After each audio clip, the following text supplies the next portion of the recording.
तो नमस्कार, मैं अमरेंद्र कुमार सिंह और आप देख रहे हैं अपना पसंदीदा चैनल मेरी पाठशाला। इस चैनल पर आप सभी का बहुत बहुत स्वागत है। दोस्तों, आज हम आपके लिए लेकर के आए हैं निबंध सुभाष चंद्र बोस विषय पर।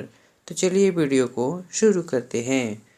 सुभाष चंद्र बोस का जन्म 23 जनवरी 1897 को कटक के प्रसिद्ध वकील जानकीनाथ तथा प्रभावती देवी के यहाँ हुआ था।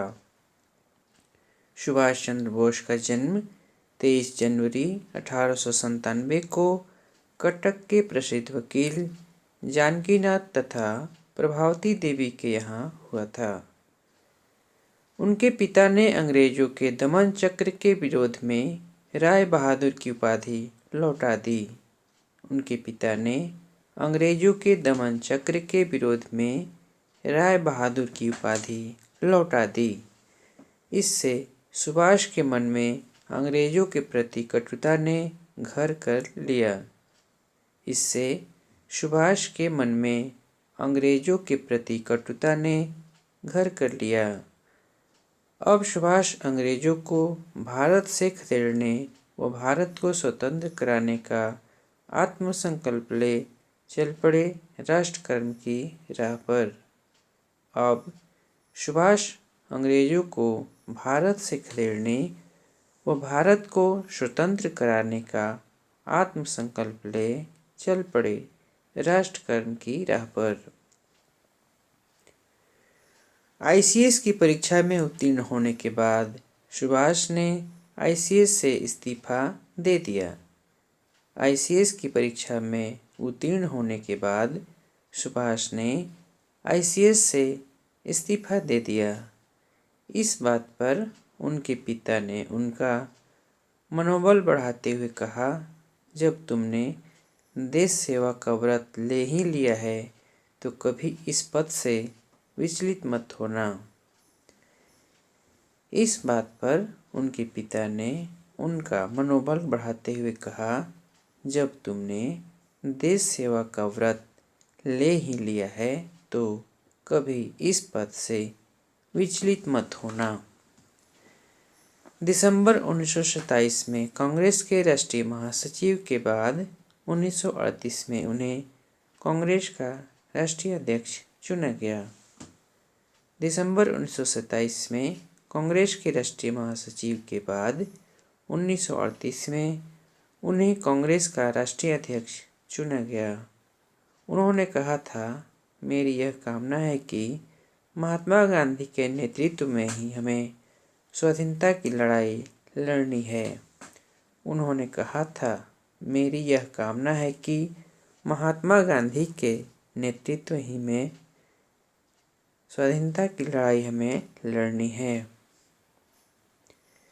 हमारी लड़ाई केवल ब्रिटिश साम्राज्यवाद से नहीं बल्कि विश्व साम्राज्यवाद से है।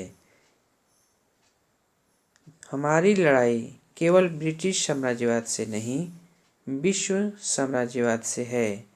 धीरे धीरे कांग्रेस से सुभाष का मोह भंग होने लगा। धीरे धीरे कांग्रेस से सुभाष का मोह भंग होने लगा। 16 मार्च 1939 को सुभाष ने अपने पद से इस्तीफा दे दिया। 16 मार्च 1939 को सुभाष ने अपने पद से इस्तीफा दे दिया। सुभाष ने आज़ादी के आंदोलन को एक नई राह देते हुए युवाओं को संगठित करने का प्रयास पूरी निष्ठा से शुरू कर दिया। सुभाष ने आज़ादी के आंदोलन को एक नई राह देते हुए युवाओं को संगठित करने का प्रयास पूरी निष्ठा से शुरू कर दिया। इसकी शुरुआत 4 जुलाई 1943 को सिंगापुर में भारतीय स्वाधीनता सम्मेलन के साथ हुई। इसकी शुरुआत 4 जुलाई 1943 को सिंगापुर में भारतीय स्वाधीनता सम्मेलन के साथ हुई। 5 जुलाई 1943 को आज़ाद हिंद फौज का विधिवत गठन हुआ। 5 जुलाई 1943 को आज़ाद हिंद फौज का विधिवत गठन हुआ। 21 अक्टूबर 1943 को एशिया के विभिन्न देशों में रहने वाले भारतीयों का सम्मेलन कर उसमें अस्थायी स्वतंत्र भारत सरकार की स्थापना कर नेताजी ने आज़ादी प्राप्त करने के संकल्प को साकार किया।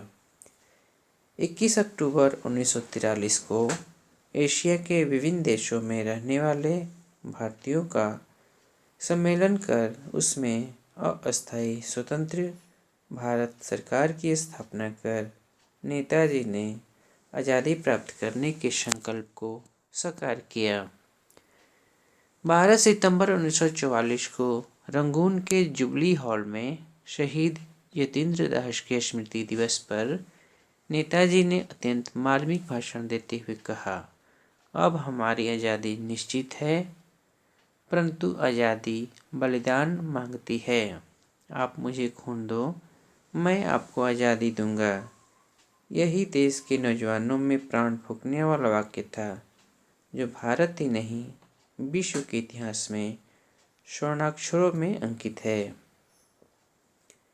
12 सितंबर 1944 को रंगून के जुबली हॉल में शहीद यतीन्द्र दास के स्मृति दिवस पर नेताजी ने अत्यंत मार्मिक भाषण देते हुए कहा, अब हमारी आज़ादी निश्चित है, परंतु आज़ादी बलिदान मांगती है। आप मुझे खून दो, मैं आपको आज़ादी दूंगा। यही देश के नौजवानों में प्राण फूंकने वाला वाक्य था, जो भारत ही नहीं विश्व के इतिहास में स्वर्णाक्षरों में अंकित है। 16 अगस्त 1945 को टोक्यो के लिए निकलने पर ताईहोकू हवाई अड्डे पर नेताजी का विमान दुर्घटनाग्रस्त हो गया और स्वतंत्र भारत की अमरता का जय घोष करने वाला भारत माँ का दुलारा सदा के लिए राष्ट्र प्रेम की दिव्य ज्योति जलाकर अमर हो गया। 16 अगस्त 1945 को टोक्यो के लिए निकलने पर ताईहोकू हवाई अड्डे पर नेताजी का विमान दुर्घटनाग्रस्त हो गया और स्वतंत्र भारत की अमरता का जय घोष करने वाला भारत माँ का दुलारा सदा के लिए राष्ट्र प्रेम की दिव्य ज्योति जलाकर अमर हो गया। तो दोस्तों, ये था एक महत्वपूर्ण वीडियो नेताजी सुभाष चंद्र बोस पर हिंदी में निबंध। अगर आपको यह वीडियो पसंद आया है तो लाइक ज़रूर कीजिएगा और अपने दोस्तों को भी शेयर कर दीजिएगा। अगर आप इस चैनल पर नए आए हैं तो प्लीज़ चैनल को सब्सक्राइब कर लीजिए। हम लाते रहेंगे आपके इसी प्रकार के नए नए विषय पर महत्वपूर्ण निबंध। फिर मिलेंगे एक नए वीडियो में, तब तक के लिए हमें दीजिए इजाज़त। धन्यवाद। नमस्कार। जय हिंद।